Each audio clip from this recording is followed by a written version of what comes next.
So a very good afternoon to all of you and welcome back again to this class. So I hope कि जो हमने last lecture में बात किया था सोशलिज्म पे वो आपको बहुत हद तक क्लियर है और अब उसी को पॉलिटिकल आइडियोलॉजीज को कंटिन्यू करते हुए जो आज हमने बात करनी है, आज हम फेमिनिज्म के ऊपर बात करेंगे। और जैसे कि हमने लास्ट लेक्चर में जब हम सोशलिज्म कर रहे थे तो वहां पे जब हम कार्ल मार्क्स को पढ़ रहे थे तो वहां पे आपको याद है हमने क्लासेस की बात की थी और कार्ल मार्क्स ये बोलते हैं कि जो पूरा इतिहास है ह्यूमन बींग्स का वो दो क्लासेस में डिवाइड है, जिसको उसने ब्रॉडली रिच एंड पुअर की डिवीजन किया था। ओके, तो उसी लाइंस में अगर हम फेमिनिज्म की बात करें तो फेमिनिस्ट जो है वो भी ये बोलते हैं कि जो पूरे का पूरा समाज है, ठीक है, वो दो हिस्सों में डिवाइडेड है। और वो कौन से दो हिस्से हैं? एक मेल है और एक फीमेल है। ओके, तो ये पूरी आइडियोलॉजी है फेमिनिज्म, वो कहीं ना कहीं उसका बेस इसी के ऊपर है कि जो हमारी सोसाइटी है वो कैसे डिवाइडेड है। इन सिंपल वर्ड्स जो फेमिनिज्म है वो ये बोलते हैं कि किस तरीके से जो सोसाइटी में जो सोशल स्ट्रक्चर है, पॉलिटिकल स्ट्रक्चर है, इकोनॉमिक स्ट्रक्चर है, उसमें मेल्स की कंट्रीब्यूशन क्या है और मेल की पोजीशन क्या है विज़ विज़ फीमेल की पोजीशन क्या है और फीमेल की कंट्रीब्यूशन क्या है। ओके, इसी के ऊपर ये बात चलती है। तो सबसे पहले जो फेमिनिस्ट है वो जब समझाते हैं कि फेमिनिज्म क्या है तो वो ये बोलते हैं कि अगर इंसान का अगर हम पूरा इतिहास देख लें, ठीक है, और अगर हम ह्यूमन बींग्स की पूरी स्टडी करें तो ह्यूमन बींग्स जो है वो दो उसकी सेक्शंस हैं, दो है, जिसमें हम बोलते हैं मेल एंड फीमेल। ठीक, अब जो मेल और फीमेल है और जब हम बात करते हैं तो इसमें क्या है कि वी हैव टू टर्म्स, एक है सेक्स और दूसरी है जेंडर। ओके, अब ये क्या है, सेक्स क्या है और जेंडर क्या है? और फेमिनिस्ट ये बोलते हैं कि जो सेक्स है दिस इज नेचुरल। ओके, ये क्या है? नेचुरल। और जेंडर क्या है? दिस इज आर्टिफिशियल और social. It is a social term और हम बोल सकते हैं इट इज सोशल। अब ये इनकी थ्योरी क्या है? वो ये बोलते हैं कि sex is not a problem. Means कि सेक्स का मतलब क्या हुआ कि इंसानों में, ह्यूमन बींग्स में differentiation on the basis of their physiology, biology, chromosomes. Okay, जिसके पीछे साइंटिफिक, आप ये बोल सकते हो कि साइंटिफिक प्रूफ्स हो दैट इज सेक्स। ओके, लेकिन प्रॉब्लम कब आती है? जब जेंडर जो है, ठीक है, जो जेंडर में डिस्क्रिमिनेशंस हो। डिस्क्रिमिनेशंस का मतलब क्या हुआ? जेंडर का मतलब वहां पे क्या है कि ये एक सोशल डॉक्ट्रिन है जिसमें discrimination on the basis of culture, on the basis of society, ठीक है, जो वो चीज है दैट इज जेंडर। और जब हम let's come back again to the feminism वालों का क्लियर व्यू ये है कि जो सोसाइटी है, ठीक, जो ह्यूमन सोसाइटी है that is highly patriarchal, PATRIARCHIAL, patriarchal. ठीक, अब ये पैट्रियार्कल का क्या मतलब हुआ कि male dominated society, male dominated society. अब ये मेल डोमिनेशन का मतलब क्या हुआ? मेल डोमिनेशन का मतलब ये हुआ कि political dimension, economic dimension, social dimension, cultural dimension, इन सभी में क्या चीज है? इन सभी में जो मेल्स है वो डोमिनेटेड है। अब यहां पे ये अपने आपको कैसे आगे ये अपने आप को और डिस्क्राइब करते हैं कि अगर हम पॉलिटिकल स्फीयर देखें, ठीक है, वहां पे भी मेल्स की जो डोमिनेशन है वो ज्यादा है। चाहे हम इकोनॉमिक स्फीयर देखें वहां पे भी उनकी डोमिनेशन ज्यादा है। तो जब वो ये एक्सप्लेन कर रहे होते हैं ना तो एक स्टडी है वो ये बोलती है कि मेल और फीमेल की जो पॉपुलेशन है वो ऑलमोस्ट 50% है अगर हम पूरे वर्ल्ड ओवर देखें, ओके। और पूरे वर्ल्ड में जो वर्किंग आवर्स है, वर्किंग आवर्स मतलब कि हम ये बोल सकते हैं कि जितना भी दुनिया में काम होता है उसमें जो विमेन का कंट्रीब्यूशन है वर्किंग में वो है 66%। कितना है? 66%। ये बहुत सारी स्टडीज है, उनका ये कंक्लूजन है। लेकिन उनका जो इकोनॉमी में शेयर है वो है ओनली 10%। कितना है? ओनली 10%। मतलब सिर्फ इतना वो काम करते 66%, लेकिन उनका जो शेयर है दैट इज 10%। लेकिन जो प्रॉपर्टी में शेयर है that is only 1%। That is only 1%। अब यहां पे प्रॉब्लम क्या है? प्रॉब्लम ये आती है यहां पे कि जो पूरी 50% पॉपुलेशन है, ठीक, उसका जो शेयर है डेवलपमेंट में या हम ये बोल सकते हैं प्रोग्रेस में, वो बहुत ज्यादा लो है, ओके। और इस डिस्क्रिमिनेशन का हम या एक्सप्लॉयटेशन हम ये बोल सकते हैं कि एक्सप्लॉयटेशन से प्रॉब्लम सिर्फ हम ये नहीं बोल सकते कि फीमेल्स को प्रॉब्लम है, ये इससे जो प्रॉब्लम है वो पूरी सोसाइटी को प्रॉब्लम है। समझा रही इस बात की? क्यों? क्योंकि इससे क्या हो रहा है कि एक पूरी सोसाइटी का पूरा सेक्शन है वो डेवलप ही नहीं हो पा रहा, ओके। अब इसके बाद इसी को इसी डेवलपमेंट को कंटिन्यू करने के लिए या हम बोलते हैं कि इसी को ये कंटिन्यू करते हुए ये बोलते हैं कि जो पॉलिटिकल स्फीयर भी है वहां पे भी फीमेल्स की जो रिप्रेजेंटेशन है या कंट्रीब्यूशन है वो बड़ी कम है, ओके। यहां तक समझ आया थोड़ा बहुत? ओके। अब इसके बाद जब हम फेमिनिज्म की बात करते हैं तो फेमिनिज्म जो है ना वो एक विचारधारा भी है, ठीक।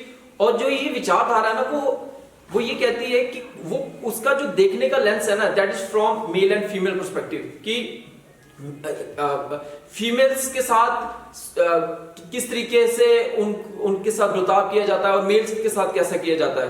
तो जब हम यहाँ पे इवन जेंडर की भी बात कर रहे हैं ना, तो व्हाट फेमिनिस्ट सेज वो ये बोलते हैं कि जितना भी कल्चरल बैगेज है या जो कल्चर का लोड है या रिलीजन का लोड है वो फीमेल्स के ऊपर है। मीन्स जितने भी ये बनाए जाते जितने भी रीति रिवाज हैं, ठीक है, चाहे वो मैरिज से पहले हो या मैरिज के बाद में हो, ठीक, तो वो सारे के सारे किसके ऊपर डिपेंडेंट है और किसको सबसे ज्यादा उसका बर्डन उठाना पड़ता है? That is of course they are females, okay. Because even of before marriage के टाइम भी या मैरिज के बाद भी they have to do certain things जिससे ये पता लगता है कि दे आर मैरिड, ओके। और बड़ी सारी even if they get widow also even then there are so many things जिसमें उनको ये दिखाना पड़ता है सोसाइटी को that they are not married, okay. और कल्चरल बैगेज भी कुछ ऐसे है ना जिसमें ये बोला जाता है कि जो कोई विडो होगी उसके साथ मतलब कुछ ना ऐसे सुपरस्टिशियस या ये बोल सकते हैं कि कुछ ना कोनोटेशंस अटैच कर देते हैं, ओके। सो ये सारी चीजों को जो काउंटर करता है that is feminist ideology, okay. अब हम थोड़ी सी फेमिनिज्म की थ्योरी के ऊपर आते हैं। अगर हम फेमिनिज्म के थोड़े इतिहास के ऊपर जाए ना तो इट वाज इन 1792 में देयर वाज ए फेमिनिस्ट जिसको हम फर्स्ट फेमिनिस्ट के नाम से भी जानते हैं। उसका हर नेम इज मैरी वोllstonecraft, WOLLSTONECRAFT, okay. She wrote a book that is the Vindication of the Rights of Women, okay. और उसने उस किताब में ये बोलने की कोशिश किया था कि why the conditions of the women are at the back foot and why they are always at a receiving end, okay, और why they have been discriminated, exploitation क्यों है और किस तरीके से इस एक्सप्लॉयटेशन को कम किया जा सकता है, ओके।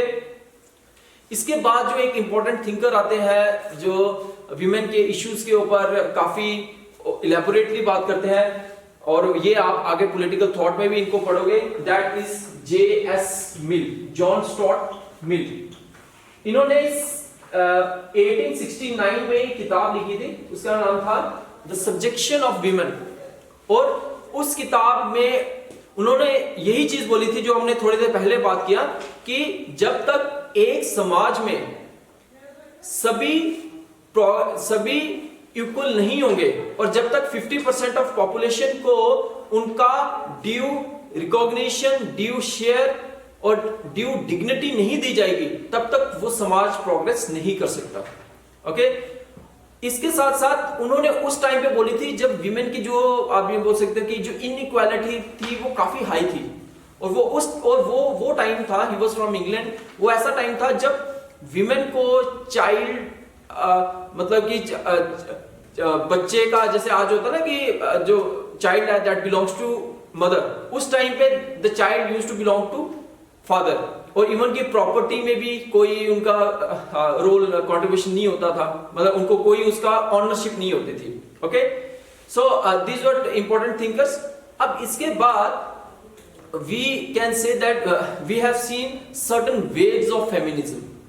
जो सबसे पहली वेव थी that came with the beginning of the 20th century. Okay, और इसे हम we can also say that that was also the wave of liberal feminism. कौन सा?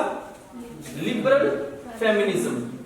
अब ये लिबरल फेमिनिज्म बेसिकली ना ये किसकी बात करते थे? The liberty of the women, और इनका फोकस किसके ऊपर होता था? पॉलिटिकल इक्वालिटी के ऊपर। ओके, देखो बेटा, ये जानकर ना आपको शायद सरप्राइज भी होगा, जैसे जब हमारा देश जो है, हमारे देश में when we got independence in 1947, और जब हमारा संविधान लागू हुआ तो हमारा ही देश एक ऐसा था जिसने यूनिवर्सल एडल्ट फ्रेंचाइज का जो कॉन्सेप्ट है वो इंट्रोड्यूस किया, और एक स्ट्राइक में सभी को एडल्ट फ्रेंचाइज दिया, राइट टू वोट जिसे हम कहते हैं, ठीक है, right to contest the elections. Okay, और उस टाइम पे इन द हमारा कॉन्स्टिट्यूशन बना था ना 1950 में 26 जनवरी, और उस टाइम पे इवन वेस्ट के कुछ ऐसे देश, स्विट्जरलैंड का भी उसमें नाम आता है, वो कुछ ऐसे देश थे यहां जहां पे विमेन के पॉलिटिकल राइट्स नहीं थे, they didn't have the right to vote. Okay, तो that was a big thing for a country like India. तो जो ये फर्स्ट वेव ऑफ फेमिनिज्म था, जिसे हम लिबरल फेमिनिज्म भी बोलते हैं, वो किसके ऊपर फोकस करता है? वो ये बोलता है लिबरल फेमिनिज्म कि women should get equal rights, they should get at least political rights, there should not be any discriminations. Okay, so that was the first wave, that liberal feminism.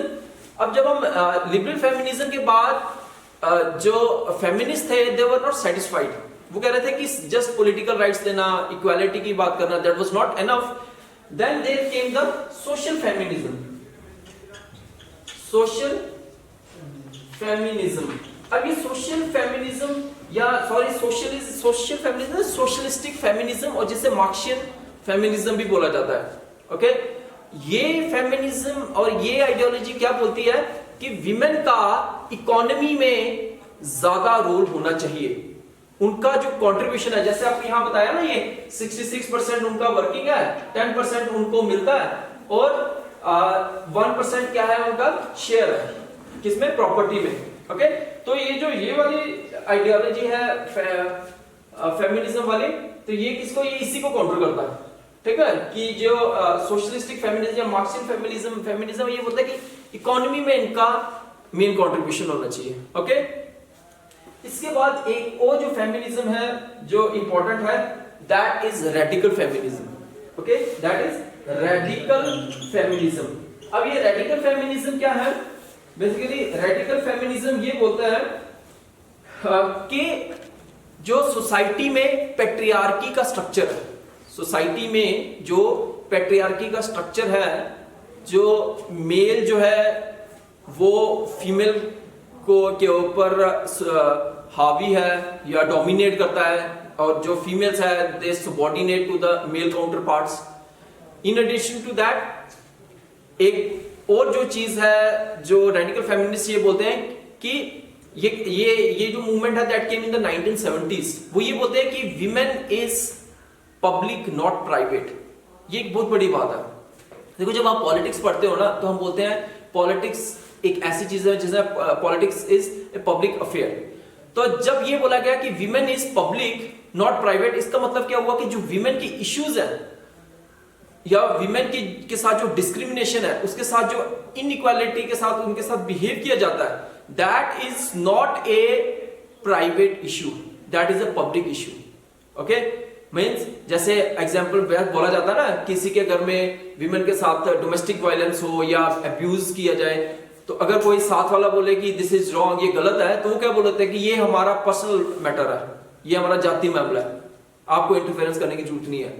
लेकिन जो radical feminist हैं वो ये बोलते हैं कि no, the issues of the women are public, they are not private. Okay, so even in addition to that, जो radical feminist है वो ये बोलते हैं कि जो पूरा पैट्रियार्की का स्ट्रक्चर है उसको डिसमेंटल करने की जरूरत है, और जब तक वो डिसमेंटल नहीं होगा तब तक जो जिस इक्वालिटी की बात लिबरल फेमिनिज्म में या सोशल फेमिनिज्म में बात की गई है, या फर्स्ट वेव या सेकंड वेव में बात की है, वो पॉसिबल नहीं हो पाएगी। समझा रही इस बात की? So what actually is feminism? Feminism एक ऐसी विचारधारा है जो समाज में इक्वालिटी की बात करता है, और जब किसी भी समाज में इक्वालिटी आएगी और किसी भी समाज में समानता का बात होगी, तो उसमें सिर्फ ये कभी नहीं सोचना कि उसमें फीमेल ही जो होगी दैट विल बी गेनर, उसमें मेल्स भी गेन करेंगे। क्यों? क्योंकि that society will be a just society, और in addition to that sometimes male feel themselves they are much more superior than the females. और उसके पीछे रीजन क्या है?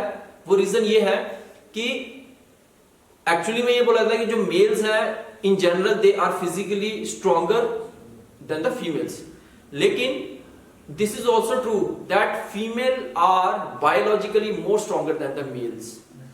ओके, तो अब सिंपल एग्जांपल, घरों में जो मदर का रोल है वो मदर का रोल है, जो फादर का रोल है वो फादर का रोल है, ठीक है?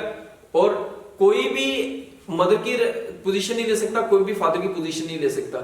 और वही चीज सोसाइटी में भी है, जो चीजें फीमेल्स कर सकती हैं और जब हम जो मेल्स कर सकते हैं, they have their own distribution of responsibilities, responsibility distribute की गई है। लेकिन जब हम उसके साथ टैग लगा देते हैं ना that this is inferior, this is superior, that is problematic, and that is what we have to cater as a student of political science and as a good citizen of state.